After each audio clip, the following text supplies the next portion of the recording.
স্বাগত আরেকবার, দেখছেন এডিটর স্পিক। ভারতীয় গরু না আসার প্রভাব পড়েছে রাজধানীর খুচরা বাজারে। মাংসের দাম বেড়েছে 20 ভাগেরও বেশি। তবে একে সাময়িক সংকট মনে করছেন ব্যবসায়ীরা। তারা বলছেন গরুর খামার বাড়ানোর মাধ্যমে 1 বছরেই মাংসের চাহিদা মেটানো সম্ভব।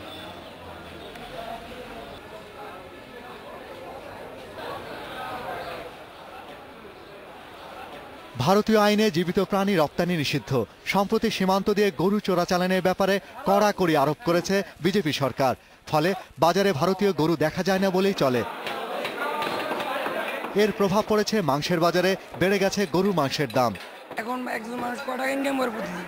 360 টাকা করে কি সবার পক্ষে তো খাওয়া সম্ভব না। কারণ বাজার 40টা 50টা যাইতো, এখন কারণ বাজার 20টা 10টা 15টা।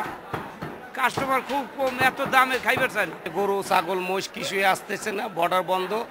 আর অসাধু ব্যবসায়ী এক এক গরু থেকে আপনার 15,000 20,000 টাকা করে বাড়তি নিতেছে, যার কারণে গরুর মাংসের দাম বেশি। ব্যাপারীদের হিসেবে দেশে গোমাংসের চাহিদার 40 ভাগ মেটানো হয় ভারত থেকে চোরাচালান হয়ে আসা গরু দিয়ে। তাই কিছুদিনের জন্য খাদ্যাভ্যাস বদলে নিলেই এটা আর কোনো সমস্যা থাকবে না। বিদেশ থেকে যদি গরু না আসে তো আমার বাংলাদেশের পক্ষে ভালো। দেশের চাষিরা টাকা পাবি, সবাই মানে উৎপাদন করবে, উৎপাদন বাড়িয়ে যাবে। প্রতি বছর ভারত থেকে প্রায় 39,000 কোটি টাকার গরু আসে। দেশের অসংখ্য চরাঞ্চলে বাণিজ্যিক ভিত্তিতে গোখামার গড়ে তুলে মোটা অঙ্কের এ টাকা পাচার হওয়া থেকে রোধ করা সম্ভব বলে মনে করেন মাংস ব্যবসায়ীরা। যুবকদেরকে প্রশিক্ষণের মাধ্যমে সমবায়ের ভিত্তিতে আমাদের দেশে যে চরাঞ্চলগুলো আছে, বন অঞ্চলগুলো আছে, অপ্রয়োজনীয় জায়গা আছে, এই সমস্ত জায়গায় গরুর ফার্ম এবং গরু লালন পালন করার ব্যবস্থা করা হয়। তাহলেই আমরা 1 বছরের ভিতরে বাংলাদেশে পশুর বিপ্লব ঘটাতে সক্ষম হব।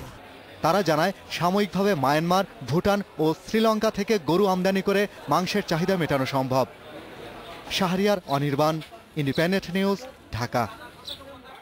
এ বিষয়ে কথা বলতে আমাদের সঙ্গে যোগ দিচ্ছেন ঢাকা বিশ্ববিদ্যালয়ের পুষ্টি ও খাদ্য বিজ্ঞান ইনস্টিটিউটের অধ্যাপক ডক্টর এম আখতারুজ্জামান। বিস্তারিত জানবো তার কাছে।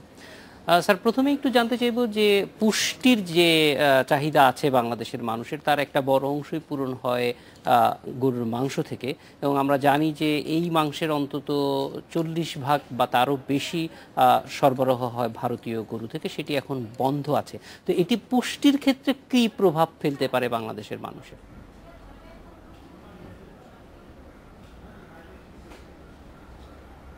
আমি মনে করি যে এটা এমন কোনো প্রভাব ফেলবে না। কারণ আমরা যে কারণে গরুর গোশ খাচ্ছি সেটা হলো আমিষের সরবরাহ বা আমিষের ঘাটতি মেটানো। তো আমিষ বা প্রোটিনের এই চাহিদা আমরা আরো নানানভাবে এটা আমরা পুষিয়ে নেই, যেমন মাছ বা অন্যান্য মাংসের যে সোর্স আছে সেটা থেকে আমরা করি, এবং সেইভাবে এটা বাংলাদেশের মানুষ অলরেডি অভ্যস্ত হয়েছে। তো এতে করে শুধু বর্তমানে যেটা যে গরুর গোশের দাম বেড়ে গেছে, এই মুহূর্তে বাজারে 350 থেকে 400 টাকার মধ্যে নানান জায়গায় নানানভাবে এটা বিক্রি হচ্ছে। তো এইটুকুই। তো এর মানে এই না যে এ না হলে পরে বাংলাদেশের মানুষ না খেয়ে মারা যাবে, ব্যাপারটা এরকম না। পুষ্টির ক্ষেত্রে যেটা আমিষের কথা বললেন, আমিষের বিকল্প উৎসগুলির ব্যাপারে মানুষ কি আরেকটু সচেতন হতে পারবে কিভাবে? হ্যাঁ, আমিষের নানান সোর্স আছে। যেমন ধরেন আমরা মাছ খাচ্ছি, বিভিন্ন ধরনের মাছ, প্রোটিন যেটাকে বলি আমরা, যেটা প্রাণীজ উৎস, যেটা প্রাণীজ উৎসের মধ্যে মাছ একটি ভালো উৎস। তাছাড়া অনেক যে মুরগি, পাখি জাতীয় জিনিস, আমাদের দেশে এখন ব্যাপকভাবে মুরগির চাষ হচ্ছে, মুরগির যে খামার সেটা হচ্ছে, এবং তাতে ডিম এবং মুরগির গোশ প্রচুর পরিমাণে মানুষ এতে অভ্যস্ত হয়েছে, এবং তুলনামূলকভাবে এটা অনেক সস্তা। কাজে কাজে বিকল্প ব্যবস্থা অনেক আছে আমাদের। স্যার, রেড মিটের ব্যাপারে নানান ধরনের সতর্কতার কথা বলা হয়, এটা কি ব্লেসিং ইন ডিসগাইজ হওয়ার সম্ভাবনা আছে কিনা আমাদের জন্য?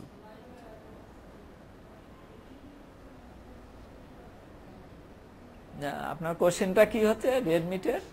রেডমিট নিয়ে নানান ধরনের কথা আছে যে এটা শরীরের জন্য ভালো না, ফলে এই যে মাংস কম খেতে হবে, এটা আমাদের জন্য কোনো সুবিধা করবে কিনা? আচ্ছা, না সেটা তো আছে, যেমন ধরেন একটা যারা ইয়াং যারা গ্রোথ বড় হচ্ছে, এই সমস্ত মানুষের বাচ্চাদের শরীরের গ্রোথের জন্য মিটটা খুব জরুরি, প্রাণীজ মিট বিশেষ করে। বড়দের জন্য অত জরুরি না, তবে রেড মিট যেটা অনেক যাদের হার্ট ডিজিজ আছে তাদের ক্ষেত্রে বলা হয় যে এটা কম খেতে, কারণ হার্টের ডিজিজের কারণে এটা ডাক্তার সাহেবরা রেস্ট্রিকশন করেন, সেটা মেনে চলা উচিত। তো যেটা হলো যারা নিয়মিত কর্মক্ষম মানুষ এবং পরিমিত পরিমাণ গোশ খাচ্ছে, গরুর গোশ খাচ্ছে, তাদের অসুবিধা হয় না। কিন্তু যাদের অসুখ আছে এবং যারা বেশি পরিমাণে খায় এবং যারা কায়িক পরিশ্রম করে না, তাদের জন্য দুর্ঘটনাগুলি ঘটে। তো এইখানে আপনাকে অনেক ধন্যবাদ আমাদের সঙ্গে যোগ দেওয়ার জন্য।